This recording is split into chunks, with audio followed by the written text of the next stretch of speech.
আপনাদের সামনে অত্যন্ত গুরুত্বপূর্ণ নসিহত পেশ করবেন। আপনারা সকলে ধৈর্য সহকারে শুনবেন। আল-আন সাইকারুল লাকুম আত-তাকরীর আল-ফাযীলাতুশ শাইখ মুহাম্মদ ওমর আব্দুল ওয়াহিদ আল-খদর হাফিজাহুল্লাহ তাআলা। فليتفضل يا شيخ مشكورا। السلام عليكم ورحمة الله। মোহতারাম উপস্থিতি, আমাদের সামনে এখন যিনি কথা বলবেন তিনি মুসলমানদের প্রথম কিবলা বাইতুল মুকাদ্দাসের প্রতিবেশী, নবী রাসূলগণের দেশ শাম দেশের অধিবাসী, জর্ডান রাষ্ট্রের রাজধানী আম্মান শহরের বড় মসজিদ মসজিদুল জুবাইরের ইমাম ও খতিব আল্লামা শেখ আবু উবাইদা মুহাম্মদ ওমর আব্দুল ওয়াহিদ খাজির হাফিজাহুল্লাহ। তার পাশে আমার পাশে দিকে বসে আছেন তার ছেলে উবাইদা মুহাম্মদ ওমর আব্দুল ওয়াহিদ খাজির হাফিজাহুল্লাহ।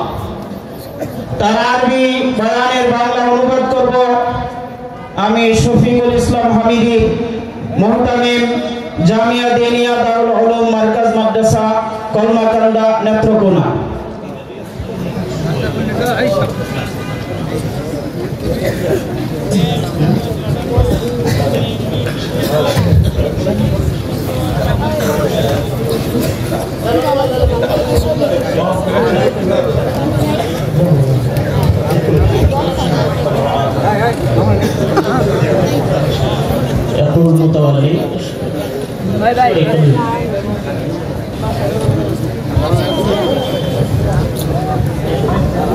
সম্মানিত উপস্থিতি, আমরা 2 মিনিটের জন্য একটু অপেক্ষা করব। আপনাদের সম্মুখে এখন জামিয়া ইসলামিয়া মদিনাতুল উলুমের যিনি ধারক এবং বাহক, যিনি মাদ্রাসাকে তিল তিল করে এ পর্যন্ত নিয়ে এসেছেন এবং এই অত্র মাদ্রাসার মুতাল্লি এবং আমাদের সকলের প্রিয় মানুষ, মাটিও মানুষের সাথে যার রক্তের সম্পর্ক, সেই যারা সোরার হোসেন আকুল সাহেব, আপনাদের সম্মুখে অত্র মাদ্রাসার যে হিসাব এবং নিকাশ রয়েছে সেটা আপনাদেরকে এখন পড়ে শোনাচ্ছেন।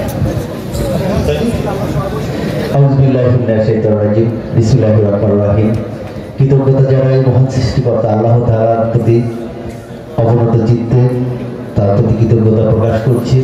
যে এই পর্যায়ে আলোচনা পেশ করছেন শেখ মোহাম্মদ আব্দুল ওয়াহিদ খাজির জর্ডান। আলোচনা পেশ করছেন শেখ মোহাম্মদ আব্দুল ওয়াহিদ খাজির জর্ডান। আমি হাজির তার মূল্যবান তাকরীর পেশ করার জন্য সবিনয় অনুরোধ করছি।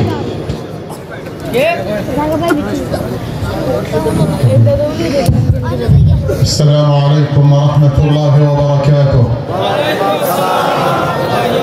بسم الله الرحمن الرحيم.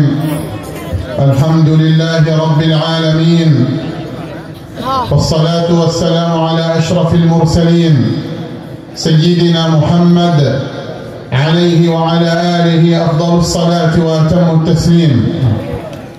মেহমান সালামের পর মহান রব্বুল আলামিনের শুকরিয়া আদায় করলেন, প্রশংসা জ্ঞাপন করলেন এবং রাসূল করিম সাল্লাল্লাহু আলাইহি ওয়াসাল্লামের উপর দরুদ পাঠ করলেন। আসআলুল্লাহ আল-আযীম রাব্বাল আরশিল আযীম আন ইয়াজআল ইজতিমা'ানা ইজতিমা'আন মারহুমা। আল্লাহ তাআলার কাছে দোয়া করি আজকের এই মাহফিলকে আল্লাহ তাআলা রহমতের ছায়াতলে আচ্ছাদিত করেন। ওয়া ইয়াজআল তাফাররুকানা মিন বা'দিহি তাফাররুকান মা'সুমা। শেষে যখন আমরা উঠবো আল্লাহ যেন আমাদের সবাইকে মাফ করে দেন। ওয়া লা ইয়াজআল ফীনা ওয়া লা মিন্না শাকিয়্যান ওয়া লা মাহরুমা। আমাদের কাউকেও যেন তিনি বদবখত বা বঞ্চিত না করেন। আল্লাহুম্মা আরিনাল হাক্কা হাক্কান ওয়ারযুকনা ইত্তিবা'আ। হে আল্লাহ, হককে হক হিসাবে জানার এবং তা মানার তৌফিক দান করুন। ওয়া আরিনাল বাতিলা বাতিলান ওয়ারযুকনা ইজতিনাবা। বাতিলকে বাতিল হিসাবে চিনার এবং তার থেকে বেঁচে থাকার তৌফিক দান করুন। ওয়া আসআলুল্লাহ আন ইয়াহফাযাকুম ইয়া আহলা বাংলাদেশ আজমাইন। আমি আল্লাহর কাছে দোয়া করি হে বাংলাদেশী ভাইরা, আল্লাহ আপনাদের সবাইকে হেফাজত করুন। ওয়া আন ইউআল্লিফা বাইনা কুলুবিকুম। আপনাদের পরস্পর দিলসমূহের মধ্যে মহব্বত পয়দা করে দেন। ওয়া আন يهديكم سبل السلام এবং আপনাদেরকে শান্তির রাস্তা দেখিয়ে দেন وأن يجعلكم إخوة متحابين এবং পরস্পর ভ্রাতৃত্বের বন্ধনে আবদ্ধ হওয়ার তৌফিক দান করেন على الخير متعاونين নেক কাজে পরস্পর সহযোগী হওয়ার তৌফিক দান করেন أحبابي الكرام হে আমার বন্ধুগণ আপনারা কথা শুনতেছেন বোঝা যায় কথা তো এত দোয়া হলো আমিনটাও জুড়ে বললেন না কেউ আমিন বলেন না জুড়ে আমিন أحبابي الكرام হে আমার বন্ধুগণ جئناكم من بلاد الشام আমি আপনাদের কাছে আসছি শাম দেশ থেকে بلاد الأنبياء নবীগণের দেশ থেকে عاش فيها الأنبياء ওই দেশে নবীগণ বসবাস করেছেন إبراهيم عليه السلام ইব্রাহিম আলাইহিস সালাম বসবাস করেছেন يعقوب এবং ইয়াকুব إسحاق হযরত ইসহাক موسى মুসা داود দাউদ سليمان সুলাইমান زكريا জাকারিয়া يحيى ইয়াহইয়া عيسى ঈসা بلاد الشام শাম দেশ دخلها النبي عليه الصلاة والسلام সেই দেশে আমাদের নবীজিও প্রবেশ করেছেন وصلى فيها إماما بالأنبياء এবং সেখানে নবীদের ইমামতি করে তিনি নামাজ পড়িয়েছেন في المسجد الأقصى المبارك বরকতময় মসজিদে আকসাতে ثم انطلق من المسجد الأقصى অতঃপর তিনি মসজিদে আকসা থেকে বের হলেন في رحلة المعراج মেরাজের সফরে إلى الله عز وجل في سدرة المنتهى আল্লাহ পাকের উদ্দেশ্যে তিনি সিদরাতুল মুনতাহা পাড়ি দিয়েছেন بلاد الشام শাম দেশ جاءها الصحابة رضي الله عنهم সেখানে সাহাবায়ে কেরাম রিদওয়ানুল্লাহি আলাইহিম আজমাইন আসেন تركوا سكنى مكة المكرمة তারা মক্কা শহরের বসবাস ছেড়ে দিয়েছিলেন والمدينة المنورة পবিত্র মদিনার বসবাস ছেড়েছিলেন وجاءوا إلى بلاد الشام. তারা শাম দেশে এসেছিলেন لماذا جاءوا إلى بلاد الشام؟ তারা শাম দেশে কেন এসেছিলেন ليأكلوا من طعامها তারা কি শাম দেশের খাবার খেতে এসেছিলেন ويشربوا من شرابها তারা কি শাম দেশের পানীয় পান করতে এসেছিলেন أو يتزوجوا من نسائها তারা কি শাম দেশের নারীকে বিবাহ করতে এসেছিলেন أو ينظروا إلى جمالها. তারা কি শাম দেশের সৌন্দর্য দেখতে এসেছিলেন جاءوا لأجل الإسلام তারা শাম দেশে এসেছিলেন ইসলামের জন্য لأن الإسلام أمانة في أعناقنا جميعا. কেননা ইসলাম আমাদের সকলের কাঁধে আমানত রাখা হয়েছে فجاءوا لأجل الإسلام তারা এসেছিলেন ইসলামের জন্য لتبليغ الإسلام ইসলামের প্রচারের জন্য للدعوة إلى الإسلام. ইসলামের দাওয়াত দেওয়ার জন্য وحمل الصحابة هذا الثقل العظيم وهذه الأمانة العظيمة. আর সাহাবায়ে কেরাম এই মহান আমানত নিয়ে এসেছিলেন الإسلام ইসলাম হলো هو دين الأنبياء جميعا. এটা সমস্ত নবীদের ধর্ম الأنبياء جميعا بعثوا بالإسلام. সমস্ত নবীগণকে পাঠানো হয়েছে ইসলাম দিয়ে ومعنى الإسلام ইসলামের অর্থ হলো الاستسلام لله عز وجل بالتوحيد. মহান রব্বুল আলামিনের সামনে একত্ববাদের বিশ্বাসে বিশ্বাসী হয়ে অবনত মস্তকে মেনে নেওয়া الانقياد لله عز وجل بالإيمان. আল্লাহ তাআলার সমস্ত কিছু বিশ্বাস করে মেনে নেওয়া امتثال أمر الله عز وجل بالطاعة. আল্লাহ তাআলার সমস্ত আদেশগুলো বাস্তবায়ন করা هذا هو الإسلام. এটার নামই ইসলাম الإسلام دين نوح.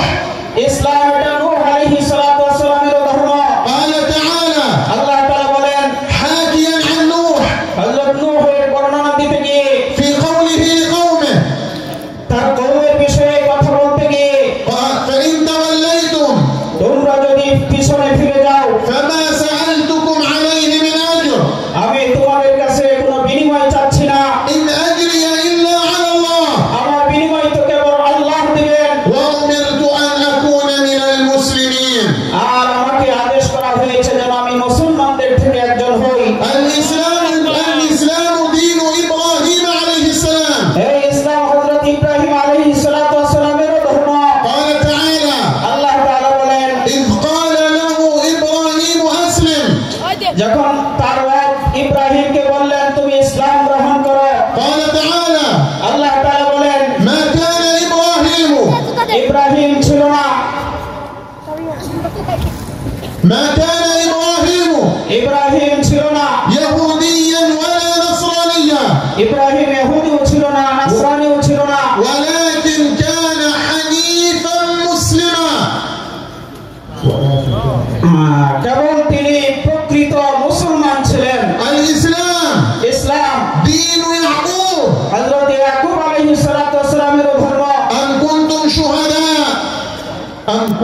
الشهداء সেখানে উপস্থিত ছিলেন إذ حضر يعقوب الموت যখন ইয়াকুবের কাছে মৃত্যু উপস্থিত হলো إذ قال لبنيه যখন তিনি তার সন্তানাদিকে বললেন ما تعبدون من بعدي আমার পরে তোমরা কার ইবাদত করবে قالوا তখন সন্তানেরা বলল نعبد إلهك আমরা আপনার ইলাহের মাবুদের ইবাদত করব وإله آبائك এবং আপনার পিতৃপুরুষগণের ইলাহের ইবাদত করব إبراهيم وإسحاق ইব্রাহিম এবং ইসহাকের ইলাহের ونحن له مسلمون আর আমরা তার জন্যই মুসলমান হয়েছি الإسلام ইসলাম دين يوسف عليه السلام হযরত ইউসুফ আলাইহিস সালাতু ওয়াস সালামের ধর্ম قال يوسف হযরত ইউসুফ বলেন رب قد آتيتني من الملك হে আমার রব আপনি আমাকে রাজত্ব দিয়েছেন وعلمتني من تأويل الأحاديث এবং আপনি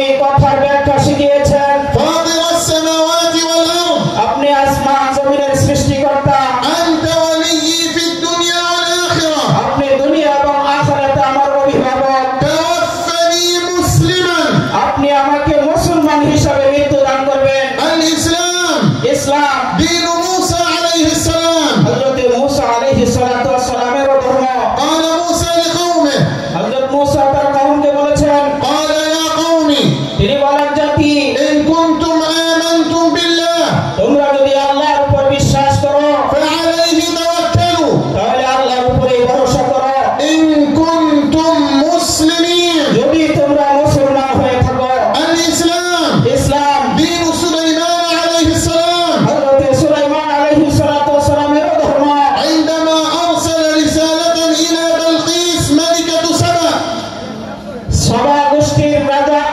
রানী বিলকিসের কাছে যখন হযরত সুলাইমান আলাইহিস সালাতু ওয়াস সালাম চিঠি লিখে পাঠিয়েছিলেন ماذا قالت তিনি কি বলেছিলেন إني ألقي إلي كتاب كريم আর রানী বিলকিস বলেছিল এই কথা আমার কাছে সম্মানিত ব্যক্তির পক্ষ থেকে চিঠি এসেছে إنه من سليمان এই চিঠি সুলাইমানের পক্ষ থেকে وإنه আর অবশ্যই তিনি بسم الله الرحمن الرحيم এই চিঠি দয়াময় আল্লাহ তাআলার নামে শুরু করা হয়েছে ألا تعلوا علي وأتوني مسلمين এই চিঠিতে এই বার্তা দেওয়া হয়েছিল তুমি আমার উপর বিজয়ী ঘোষণা করিও না তুমি আমার কাছে মুসলমান হয়ে আসো الإسلام ইসলাম دين عيسى ابن مريم عليه السلام ঈসা ইবনে মারইয়াম আলাইহিস সালাতু ওয়াস সালামের ধর্ম العالم الآن গোটা পৃথিবী এখন ينشغلون باحتفالات أعياد الميلاد এই পর্যায়ে হযরত ঈসা আলাইহিস সালাতু ওয়াস সালামের জন্মদিবস পালন করতেছে وعيسى ابن مريم আর হযরত ঈসা ইবনে মারইয়াম عبدا لله তিনি আল্লাহর গোলাম ছিলেন بعث بالإسلام তাকে ইসলাম ধর্ম দিয়ে পাঠানো হয়েছিল فلما أحس عيسى منهم الكفر যখন হযরত ঈসা আলাইহিস সালাতু ওয়াস সালাম তাদের কুফরির ব্যাপারে অনুভব করলেন قال من أنصاري إلى الله তিনি বললেন আল্লাহর জন্য আমাকে কে সাহায্যকারী হবে قال الحواريون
এই ইসলাম دين الأنبياء جميعا সমস্ত নবীগণের ধর্ম هذا هو أصل الأنبياء এটা হলো সমস্ত নবীদের মূল বিষয় ولقد بعثنا في كل أمة رسولا আল্লাহ তাআলা বলেন নিশ্চয় আমি প্রত্যেক জাতির কাছে রাসূল পাঠিয়েছি ما هي دعوتهم يا رب তাদের দাওয়াত কি ছিল إلى ماذا يدعو يا رب তারা কিসের দিকে আহ্বান করতেন أن اعبدوا الله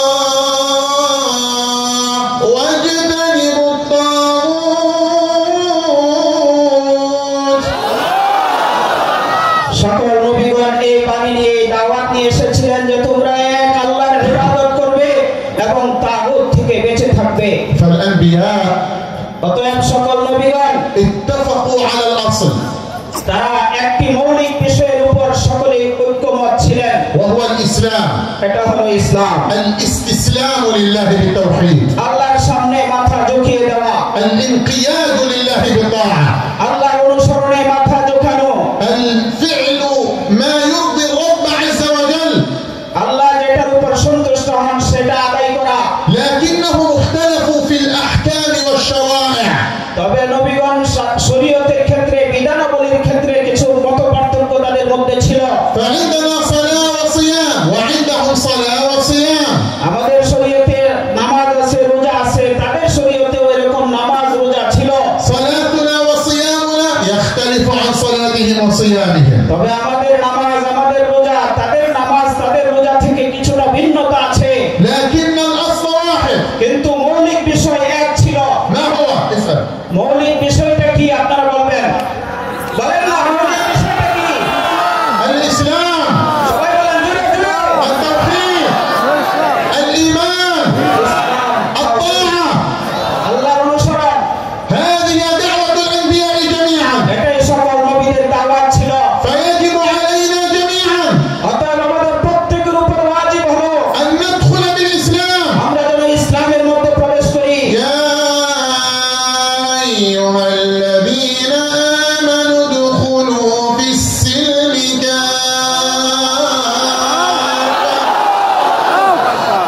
ادخلوا في السلم الإسلام আল্লাহ তাআলা বলেন হে ঈমানদারগণ তোমরা পরিপূর্ণ ইসলামে প্রবেশ করো ادخل في الإسلام তোমরা ইসলামে প্রবেশ করো امتثل أوامر الإسلام তোমরা ইসলামের আদেশগুলো বাস্তবায়ন করো طبق الإسلام ইসলাম অনুযায়ী চলো انقاد إلى الإسلام ইসলামের সামনে মাথা নত করো بيتك على الإسلام তোমার ঘর ইসলাম মোতাবেক হোক أنت على الإسلام তোমার জীবন ইসলাম অনুযায়ী হোক في لباسك তোমার পোশাকে في كلامك তোমার কথাবার্তায় في عاداتك وتقاليدك তোমার অভ্যাসের মধ্যেও بيتك على الإسلام তোমার ঘর ইসলাম অনুযায়ী হবে زوجتك على الإسلام তোমার স্ত্রী ইসলাম অনুযায়ী থাকবে شوارعنا على الإسلام রাস্তাগুলো ইসলাম অনুযায়ী থাকবে أسواقنا بيعنا شراؤنا على الإسلام আমাদের বাজার কেনা বেচা সব ইসলাম অনুযায়ী হবে هذا معنى ادخلوا في الإسلام এটাই হলো আল্লাহর এই কথার অর্থ তোমরা ইসলামের মধ্যে পরিপূর্ণভাবে প্রবেশ করো أن امتثلوا الإسلام كافة অর্থাৎ পরিপূর্ণ ইসলামের অনুসরণ করো في جميع شؤونكم তোমাদের সকল ক্ষেত্রে في الحكم على الإسلام রাজত্ব চালানোর ক্ষেত্রে ইসলাম অনুযায়ী চালাবে أقيموا دولة الإسلام في قلوبكم তোমাদের অন্তরের মধ্যে ইসলামকে বাস্তবায়ন করবে في بيوتكم তোমাদের রাজত্বের মধ্যে ইসলামকে বাস্তবায়ন করবে على أنفسكم وأزواجكم তোমাদের নিজেদের মধ্যেও স্ত্রীদের মধ্যেও تقم لكم على أرضكم تقم لكم على أرضكم তোমাদের জমিনের মধ্যেও ইসলামকে বাস্তবায়ন করবে ويجب علينا أن نعتز بالإسلام অতএব আমাদের জন্য জরুরি ইসলামকে আঁকড়িয়ে ধরা وأن نفخر بالإسلام ইসলামকে নিয়ে গর্ব করা وأن نرفع رؤوسنا بالإسلام যেন ইসলাম অনুযায়ী আমরা ওসিয়ত করি قال تعالى আল্লাহ তাআলা বলেন ولله العزة আল্লাহ তাআলার জন্যই সম্মান ولرسوله আল্লাহ রাসূলের জন্য وللمؤمنين এবং সকল মুমিনের জন্য সম্মান عبد الله بن أبي بن سلول আব্দুল্লাহ ইবনে উবাই ইবনে সালুল زعيم المنافقين মুনাফিক সর্দার في غزوة بني المصطلق التي تسمى المريسيع বনু মুস্তালিক যুদ্ধ, যে যুদ্ধকে মুরাইসিউ বলা হয়, تطاول على النبي عليه الصلاة والسلام নবীজির উপর সে জিহ্বাকে লম্বা করেছে। وقال সে বলেছে, لئن رجعنا إلى المدينة যদি আমরা মদিনাতে ফিরে যাই, ليخرجن الأعز منها الأذل তাহলে আমাদের মদিনার সম্মানী ব্যক্তিরা অসম্মানী ব্যক্তিদেরকে মদিনা থেকে বহিষ্কার করবে। وأراد نفسه الأعز وأراد النبي صلى الله عليه وسلم الأذل والعياذ بالله আল-ইয়াযু বিল্লাহ। এই মুনাফিক সরকার নিজেকে সম্মানী দাবি করলো আর নবী করিম সাল্লাল্লাহু আলাইহি ওয়াসাল্লামকে অসম্মানী আখ্যায়িত করলো। وبلغ ذلك النبي صلى الله عليه وسلم أطلعه الله عز وجل على مقولته أطلعه الله আল্লাহ তাআলা নবীকে এই বিষয়ে জানিয়ে দিলেন। وعلم الصحابة সাহাবায়ে কেরাম জেনে গেলেন। غضب عمر হযরত ওমর রাগ হয়ে গেলেন। قال يا رسول الله তিনি বললেন, হে আল্লাহর রাসূল, مرني أن أضرب عنق هذا المنافق হে নবী, আপনি আমাকে আদেশ করেন আমি এই মুনাফিকের গর্দান কেটে ফেলে দেই। فقال صلى الله عليه وسلم নবীজি তখন বললেন, لا না, حتى لا يتحدث الناس أن محمدا يقتل أصحابه এমনটি করা যাবে না, তাহলে মানুষ এই কথা বলবে যে মুহাম্মদ তার সঙ্গীদেরকেও হত্যা করে ফেলে। وهذه حكمة من النبي عليه الصلاة والسلام এটা নবীজির পক্ষ থেকে বিশেষ হিকমত ছিল। علم بهذا الأمر এই বিষয়ে তিনি জানতে পারলেন। ابن زعيم المنافقين এই ঘটনা জানতে পারলো এই মুনাফিক সরকারের ছেলে, اسمه তার নাম عبد الله আব্দুল্লাহ ابن عبد الله ইবনে আব্দুল্লাহ ابن أبي ইবনে উবাই ابن سلول ইবনে সালুল। الأب منافق বাপ হলো মুনাফিক, زعيم المنافقين মুনাফিকদের সরদার, الابن صحابي আর ছেলে হলো সত্যিকারের সাহাবী। جاء إلى النبي عليه الصلاة والسلام এই ছেলে সাহাবী নবীজির কাছে আসলেন। اسمعوا ماذا قال খুব খেয়াল করে শুনবেন কি বলে। لتروا العزة بالإسلام ইসলামের ইজ্জত আর সম্মান সম্পর্কে দেখবেন। قال يا رسول الله আয়েশা বলল, হে আল্লাহর রাসূল, لقد علمت الأوس والخزرج আউস এবং খাজরাজের লোকেরা জানতে পারলো أنه لا أحد أبر بأبيه مني আউস খাজরাজের লোকেরা এই কথা জানে যে আমার চেয়ে আমার পিতার উপর সদ্ব্যবহারকারী আর কেউ নাই। وقد بلغني আর আমার কাছে এই খবর পৌঁছেছে أنه قال فيك ما قال সে আপনার ব্যাপারে যা বলেছে আমি সব শুনছি। فإن كنت تريد قتله হে নবী, আপনি যদি চান আমার পিতাকে হত্যা করা হোক। يتكلم عن أبيه ভাই খেয়াল করে শুনেন, তিনি কথা বলতেছেন তার পিতা সম্পর্কে। إن كنت تريد قتله যদি আপনি আমার পিতাকে হত্যা করার ইচ্ছা করে থাকেন, مرني أنا يا رسول الله তাহলে আমাকে রাসূলুল্লাহ আদেশ করেন, أنا أقتله আমি আমার পিতাকে হত্যা করব। لأنني কেন لا أريد আমি চাই না أن أرى قاتل أبي যে আমি আমার পিতার হত্যাকারীকে দেখব فتحملني العاطفة আর আমার উপর এই দরদ এসে যাবে, فأقتله তারপর আমি ওই হত্যাকারীকে গিয়ে আবার হত্যা করে ফেলব। فأقتل مؤمن بكافر আমি মুমিন হয়ে تحملني العاطفة فأقتل المؤمن الذي قتل والده فأكون قتلت مؤمن بكافر الحمية العاطفة আমার পিতাকে যে হত্যা করবে সে একজন নিশ্চয় মুমিন হবে। কোন মুমিন আমার পিতাকে হত্যা করলো আর আমার পিতার উপর দায়বদ্ধতার খাতিরে আমি ওই মুমিনকে গিয়ে হত্যা করব, এরকম যেন না হয়। বুঝছেন সবাই কথা? যে একটা কাফেরের কারণে, আমার পিতা কাফের, একটা কাফেরের কারণে কোন মুমিনকে যেন আমি হত্যা করে না ফেলি। اسمعوا لحكمة النبي صلى الله عليه وسلم খুব খেয়াল করে শুনেন নবীজির হিকমত। فقال يا عبد الله তিনি বললেন, হে আব্দুল্লাহ, بل نترفق به نترفق به বরং আমরা তাকে হত্যা করব না, তার সাথে দয়ার ব্যবহার করব ونصبر عليه এবং এটার উপর আমরা ধৈর্য ধারণ করব।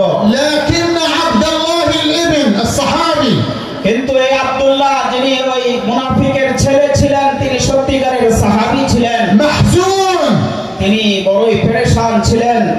كيف أبي يتطاول على النبي عليه الصلاة والسلام কিভাবে আমার পিতা নবীজির উপর জবাব করেছিলেন? استأذن النبي عليه الصلاة والسلام أن يسبق الجيش. নবীজি সবাইকে অনুমতি দিলেন সৈন্যবাহিনী যাওয়ার জন্য। فسبق الجيش.